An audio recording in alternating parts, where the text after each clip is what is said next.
Morning fish keepers, Cam here from the fishroom.co.nz. We've done it again, we've made it to Friday. Let's do coffee.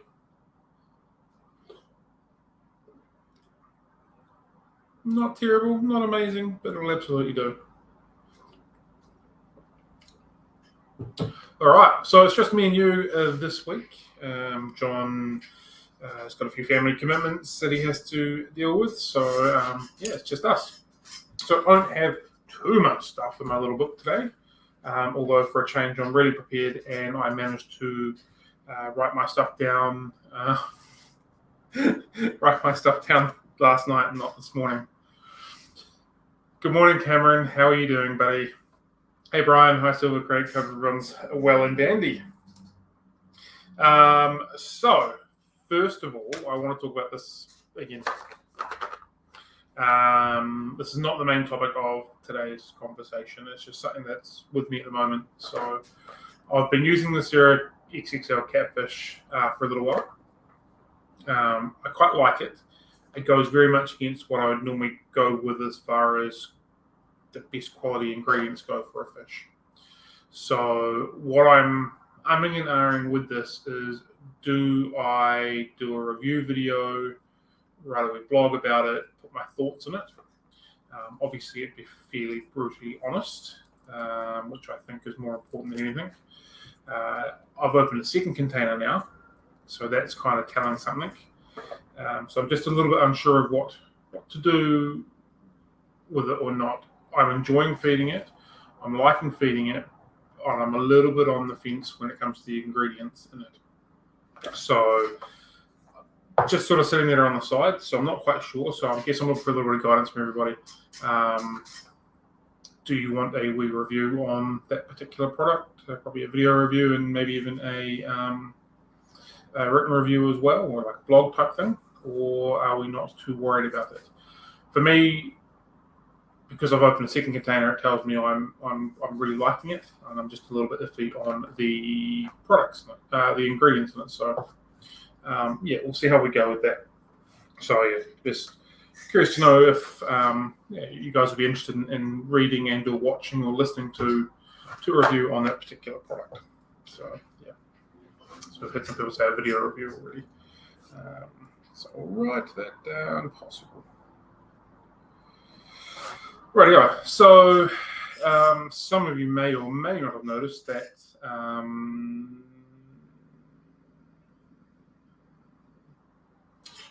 we'll just read this. We have stuff I'm not sure about. I keep it. Sometimes I might use it like a fish, maybe a fish.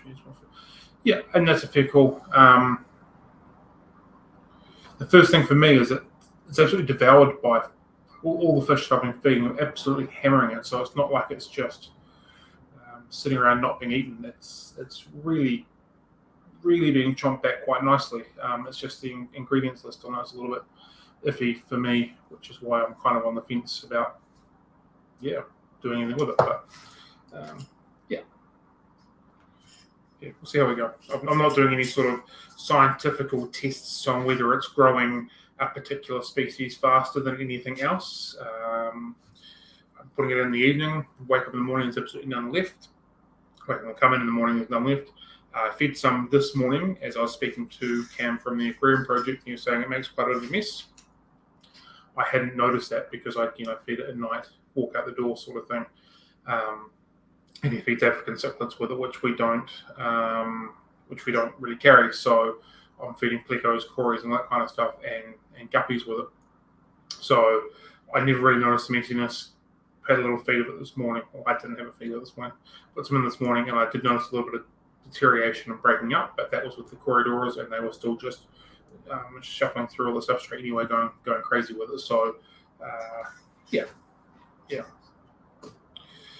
to the spirulina tabs, do you mean the Sera spirulina tabs? I have not. I've got some in stock, but I haven't tried it.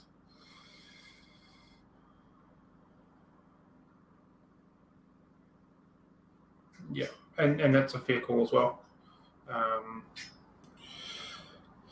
Being that I run a shop, I see see fish food all day long, read the back of packets, pay attention, read reviews, watch videos, listen to articles about it, all that kind of stuff like that.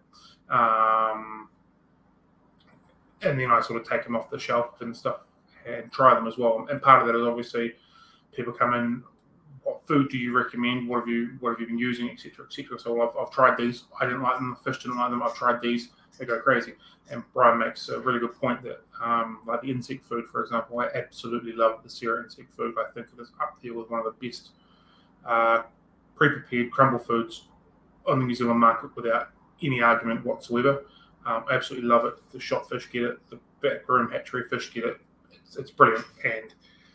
And that's a prime example of trying, using, experiencing, and then being able to have a good valued opinion on it for how fish react to it and respond to it, ingredients and all that kind of stuff. So, yeah.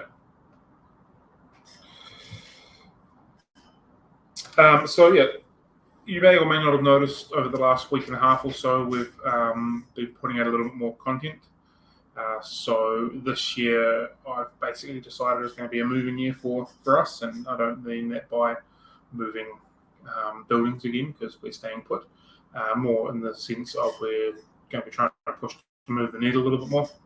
So we've been at this for 7 or 8 years, learned a lot of stuff in that time, and made a lot of mistakes and whatnot, but we're trying to push a little bit harder with things like content.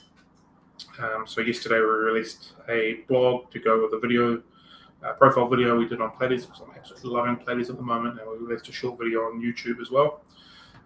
Today, for example, was a really big content day. Today we've got the live video that we're doing now. We've got Frozen Food Friday, which has been recorded, edited, and about to be uploaded once we're done and dusted here. So we've done that on brine shrimp. It's podcast release day as well, so we've got our podcast going today. I'm umming and ahhing whether we totally get all the podcasts transcribed, cut them up and put them into blogs as well. We've currently got about 13 pages with blogs on our website. So this year is moving year for us, and there'll be a lot more content coming through. I know John's feeling the push of the work that I'm pushing on him.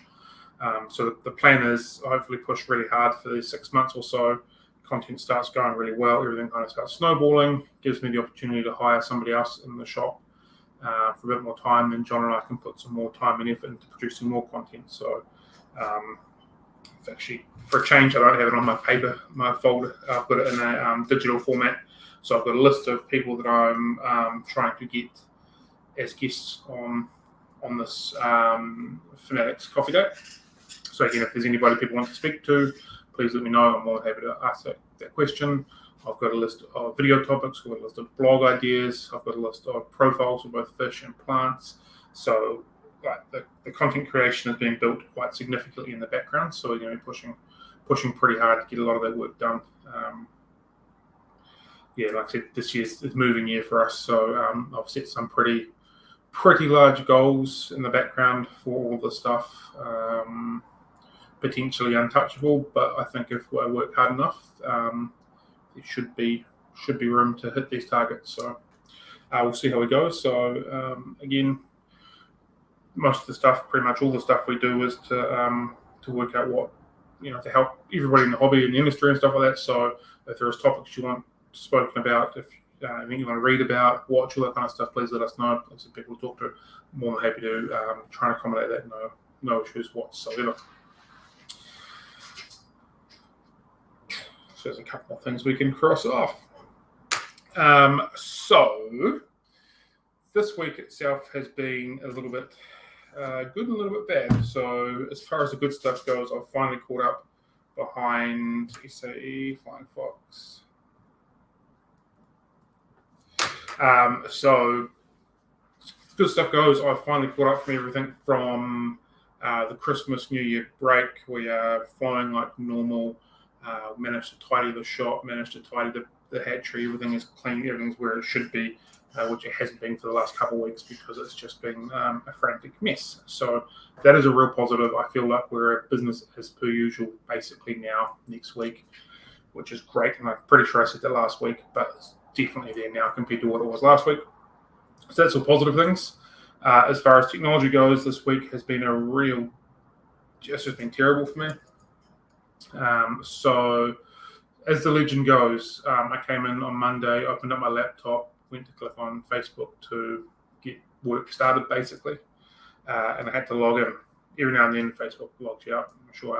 I'm assuming other people know that as well. So I went to log in, but I forgot my password. Damn.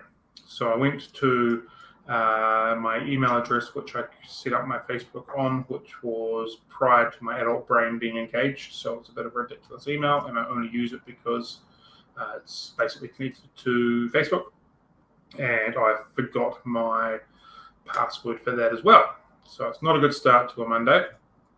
So I clicked the please send me the code. It came up with my phone number, put the last few digits in as it asks, push the button, and you've got a text. So it was a couple minutes later, try it again.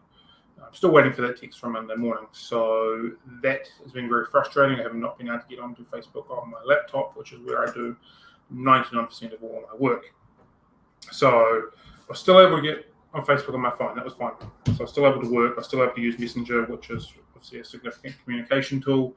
Most people, I'm sure, are aware of that.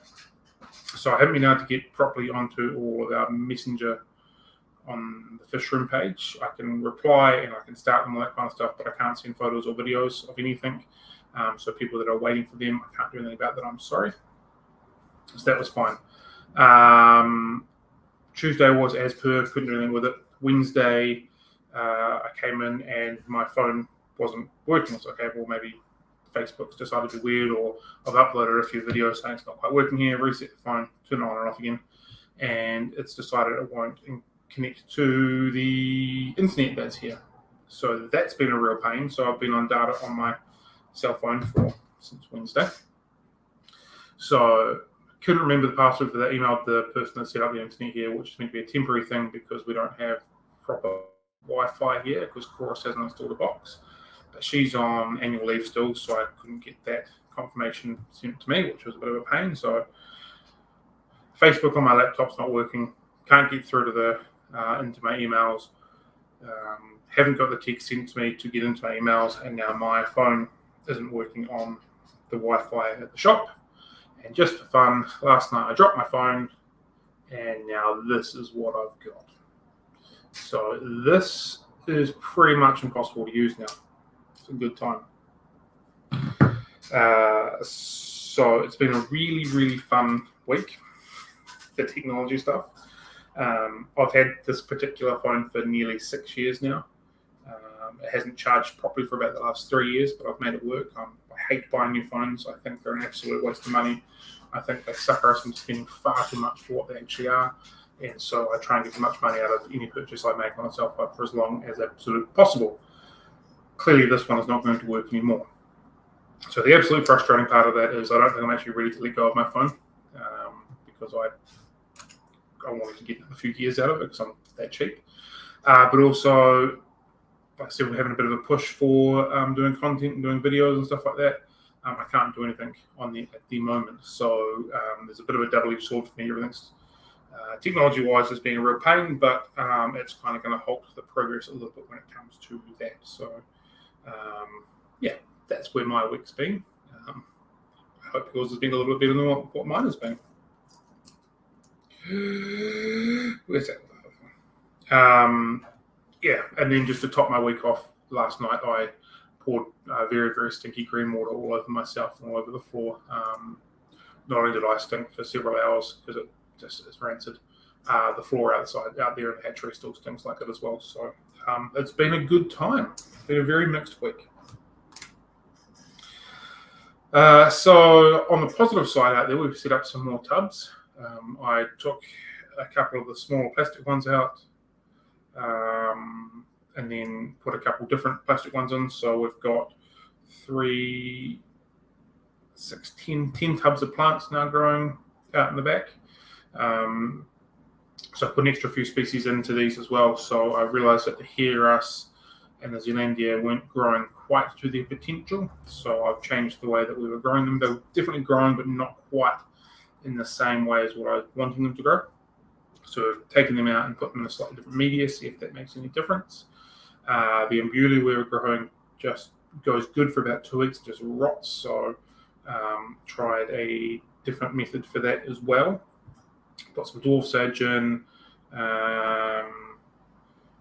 What else we got? Yakuata's going really well. Ormanis have been put down. Amazon swords are going well. There's a few other things. Blue hydro is going well. I actually trimmed the blue hydro, and I found some small sword plants that were growing that I forgot all about, so I've taken them out and put them somewhere else as well. So we've got a lot of plants that are growing. I think it's going to be a case of sort of grow them out, fill up a tub, and then take them out, put them into a new tub by themselves. So there's about 3 plants in every tub at the moment, which is absolutely not enough to supply what we need to supply. But yeah, it's just sort of working on, once we get enough, split them out, and just multiply them as we go. What do we got here? Plan power outage next week from 11 till 3. How do I keep my tanks warm overnight? I would suspect at this time of the year they should be absolutely fine. Possibly like a woolen blanket or something along those lines, if you're a little bit worried about it, would be an option. I would be more concerned about lack of oxygen for your fish and stuff like that as well. Depending on how many tanks you've got, battery air supplies might be an option. If that's not an option, if you've got lots and lots of tanks, maybe a small power generator or something along the lines to just run air going into it. But as far as temperature goes, I wouldn't be too worried too much. I'd just charge up the batteries and connect the battery air pump, and basically just wanting agitation through it. Or maybe start up if you don't have one already, a small sponge filter going in it. Might help a little bit more by the time you get there. I'd probably be feeding very lightly prior to the water change, prior to the power outage, and then probably doing a water change or 2 leading into it as well, so the water is nice and clean. You could probably even do a water change on the day as well. That'll make sure the water is nice and clean. Don't feeding them for a day or so beforehand. And then with the water change going on, you'll have some extra oxygen going in there as well. So I wouldn't worry too much for that shorter period of time, to be totally honest. A blanket should keep it warm. It's a good time of the year to be having a power outage at night time because it's not too cold. So I personally wouldn't worry all too much if that was me. I hope that's helped. Right. So as I mentioned before, we've got a new blog coming out today. It's the episode that we spoke to Stan. We were speaking about live bearers. He predominantly deals in swordtails and guppies. It was a really interesting conversation. I apologise for the sound issues that he was having. It does come up through the podcast as well. But if you're interested in live bearers, swordtails and guppies in particular, it was really a really interesting conversation to hear. And just on your point then, Stacey, he lives in Holland and he has tubs almost year-round outside, doesn't run heaters and stuff like that, so I think he should be okay. He's a wealth of knowledge when it comes to live bearers, so it was really, really great to have him on board, and I think the podcast is really good listening as well. So if you're into that sort of thing, it'll be released about 10 minutes after I get off here. I literally just need to, I think I've scheduled it to be released already. If not, it's pretty close to being ready to rock and roll. So yeah, like I said, we're pushing a bit harder this year with content, and that includes having the podcast come out every couple of weeks. For the people that do listen to the podcast, are you enjoying it? Do you want to have it edited down a little bit more? Are you happy for it to be in the raw form, which is literally just the recording from when we have the interview on our live video put into a podcast form, or do you want to see that edited down a little bit better? Some of the other stuff taken out of it, so it's slightly shorter and more concise. So that's where that's at. And as I said before, we're pushing a bit harder this year with content and stuff. So if you're watching on YouTube, or even if you're watching on Facebook and you didn't know we had YouTube, jump over there and give us a subscribe, and vice versa. If you're on YouTube and didn't know we had Facebook, check us out on Facebook and follow us there as well.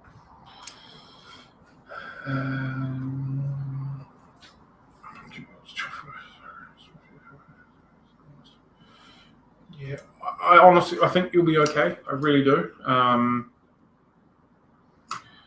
Yeah, for the very short period of time, I think that should be okay. If it comes back on at 3:30, it's only 4 hours without a heater. It might only drop a degree or two when the power comes back on. The heater gets flipped back on. I think you should be okay. Like I said, if you're a little worried, chuck a blanket over it, or you can put some polystyrene around it or foam around it so the heat stays inwards.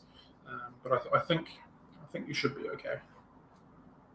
We'll put it this way: if it was me, I wouldn't be too worried about a 4 hour break without power. Concerned about the heat. I'd be a little bit concerned about possible bacteria die off in the filter from lack of oxygen later on. But again, that can be countered with less feeding, more water changes if you do notice a ammonia spike or something on those lines. So yeah, I wouldn't be too worried at all. And yeah, I've done the same thing.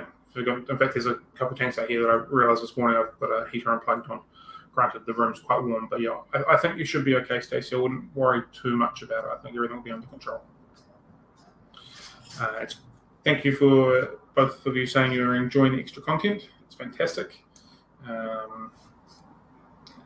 Yeah, like I said, we've got a couple of videos that are already lined up to be released. Need to work out what I'm going to do with this phone situation because that's going to stuff this whole plan. But like I said, we've got plenty of stuff lined up, ready to go. There's about 2 or 3 pages with the content that we're pushing through. If there's anything in particular people want to see, please let me know. Again, I'm trying to make it as informative as possible. Fish profiles, product reviews, plant profiles, all that sort of stuff. Anything relevant to the hobby as well, from noticing any changes, all that sort of stuff. The video we got to release on Monday or Tuesday is something that it's not a topic I actually wanted to do because it's quite grim, but it is a topic that's brought up on a regular basis, so I thought it was something that needed to be discussed. So, yeah, like I said, if anything people want to do, let me know. More than happy to do so. Cool. So I literally have nothing more on here. That's me done. So yeah, if there's anything else anyone wants to talk about, I'm more than happy to sit and talk fish with you while I drink my coffee. Otherwise, I'm also equally happy to disappear. So no spawning's going on out the back, other than all the guppies, which are going crazy at the moment. The royal whiptails look to have stopped spawning, but I still have plenty of fry hanging around that I'm going to have to deal with somehow at some point. What else has been going on? That's pretty much it. Planted out another tank into the live bearer pool, which is where the guppies and stuff are. On my list of things to do, I've got set up some tanks for me, and that's purely so I can, when I get stressed or frustrated, whatever, I'm just go sit out the back and watch some fish. So I've done one of them, although it turned into a bit of a plant growing tank. I've done one of them. I've got some substrates to test and play around with, so there'll be another couple going on. Problem that I have is I don't want to disturb the fish that are in there. I don't want to have to move them out to put the substrate in and plant it and whatnot, and then put them back in there to move them out in a few weeks' time whenever I get the stand sorted for that. So yeah, I'm a bit of a catch-22 on that one. I don't really want to disturb them too much, so they're all sitting there quite nicely at the moment. So yeah, I've got a couple of bags of substrate to play around with. Might end up planting them. The new rack system that I put in a couple of weeks ago is now running. Got a pair of angelfish in there that are very well bonded. They don't leave each other's side, but they get to have a wee spawn for me, but they're still quite young. I've got some L140 in there that eventually will be big enough to spawn from as well.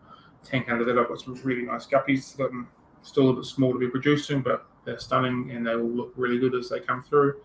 And I've got the blue lacustrous rainbow fish that are in there as well, the adults, because I felt quite bad keeping them in a 2-foot tank. It just wasn't big enough, so now I had a 3-foot tank. I put them in there. So that's that under control. We have had some blue lacustrous come in. We've got about 100 of them. They're quite small at the moment. In a few weeks' time, they'll be big enough to sort of sell and move on. I got them at a really good price point, which means I'll be able to drop the price on them a little bit as well, which is nice. And saying that also, we've had some gold lasers come in last week, which are due to be released sometime this week. Again, I picked them up for a fairly good price, which means for this lot of gold lasers, I'll be able to drop the price a little bit. It's not a lot, but it's still a little bit cheaper than what they were. Because like I said, I picked them up for a bit cheaper. So if you're in the market for some gold lasers, a couple of weeks' time, the next lot that come through will be a little bit cheaper. So if you are looking for some, just maybe hold out for a little bit. Pretty much in the same way that we've got all those electric blue rams and managed to do some pretty good deals on them. So again, if you are a breeder or you're breeding something in decent volume, please reach out. I'm more than happy to purchase fish off breeders. I think that's a really good way that shops like myself can give back to the hobby by supporting people that are breeding. And I'm happy to buy in decent quantities at the right price, and then I can drop the price, and then everybody wins in the long run. So, if you are producing fish, please shout out, let me know. I ran out of poly boxes again this week. Got some new ones in yesterday, so that's a good reminder. So all the fish orders are due to go out on Tuesday because this Monday is a public holiday in Nelson and a public holiday in Auckland. So I'm glad that little thing just triggered me. So the shop is closed on this Monday. The couriers in Nelson are not running this Monday, so all orders made over the weekend won't be going out until Tuesday morning, and that includes all the fish stuff as well. So there's a few fish orders that are going to go out on Tuesday as well. So I'm glad that they reminded me. Damn, I've had standard blue rams do that a little bit. They can be quite finicky. I've found they really need to keep the water almost spot on perfect. When I moved from a mainly prepared diet to live foods and rapashi, they tended to do less than that. Seem to live a lot longer and seem like they're a lot healthy for longer before we had issues. I had issues with them. I also think I've seen really good water conditions for rams are key. I think live food is key. And a little bit of tannins really helps them do their thing. So I've got a pair at the back. When I say pair, it's male, female. There's no chance they're going to spawn because the two caves that I put in there have been occupied by L140s and starlight prisoners. So there's no chance they're going to be spawning anytime soon. But they look phenomenal. Tannin-rich water. Lots of live food, warm water, and they seem nice, clean water, and they seem absolutely phenomenal. So, come from the same batch of the ones that I've got in the shop. They're maybe double the size, double the colour, and the only real difference is the addition of the tannins because we're trying to keep the shop tanks as clean as possible, water condition-wise, and they will get the live food and the rapashi as well. So, I don't think I can put that down to a little bit of tannins.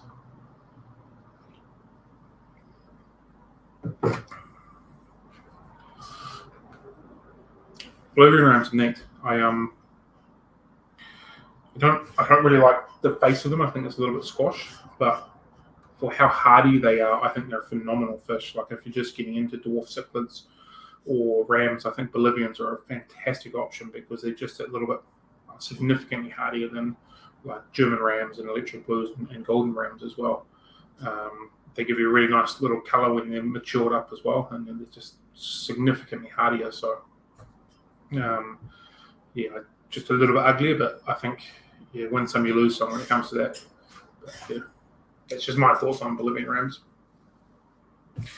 Okay, so I've been rambling for a little bit. Good times. Maybe I'll do a wee write-up on the difference between Bolivian rams and German rams and the hardiness and some key requirements. And saying that, I think we've done a couple of blogs on German rams and a video on German rams, so maybe it's time for some Bolivian ram action to happen. Okay, so I'm going to head off. I'm going to try and get through my day without a phone, without a functioning Facebook, without functioning internet, and we'll just see how we go. The Frozen Food Friday video will be released pretty much as soon as it's done uploading and I'm done here. The blog will be released pretty much when it's ready. The podcast will be released pretty much when it's ready to go. Again, if you haven't subscribed to us on YouTube, please jump over and do so. And if you have followed us on Facebook, do that as well. And we also have an Instagram as the Fisher in New Zealand as well. So we put some things up there as well. So jump on that if you've got those platforms. I think that is pretty accurate, to be entirely true. For the best part, I think that's pretty well accurate. Sera fish life, ugly equals hardy and pretty equals sensitive. That's relatively accurate. Hey everybody, I'm going to get out of here and get to try and make things work. Have a good one, team. Happy fish keeping. Catch you later.